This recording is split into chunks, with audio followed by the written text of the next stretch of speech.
Men are the silent sufferers of patriarchy.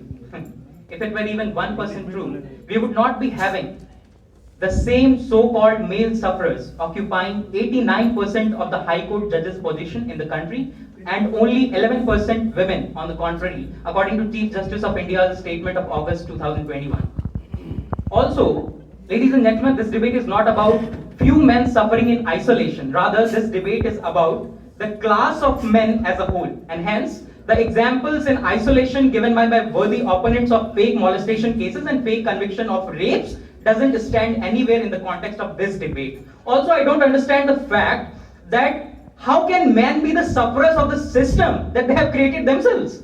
I mean, if at all they are the sufferers, they would just modify it, they would just improvise it. And this is what has happened over the period of 70 years of India's independent history.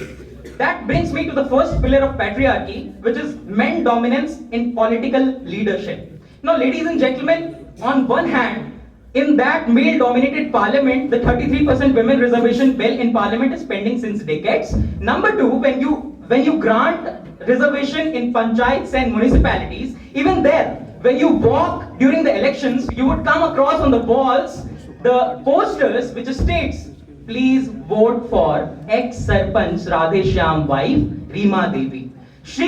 They're not asking vote because she is Reema Devi, but they're asking vote because she is Radheshyam's wife. And also when they get elected, it's the men who rule from the back door. So that's what I was saying. The patriarchy, the exercise of patriarchy, it has just changed its form. But men were ruling earlier as well, and men are ruling today as well. That brings me to the second pillar of patriarchy, that is moral authority over women. Let me take you back to the Delhi rape case of 2012. Soon after the rape case, when the perpetrators were in Tihar jail, Washington Post conducts a survey, and the findings were quite interesting. The first finding was that they had no idea what consent is, and number two, ladies and gentlemen, that they said we have moral authority over women and they should be doing whatever we say. And don't get me wrong, this happens over a period of 14 to 15 to 16, 20 years. This doesn't happen in 1 or 2 days. This happens from our houses.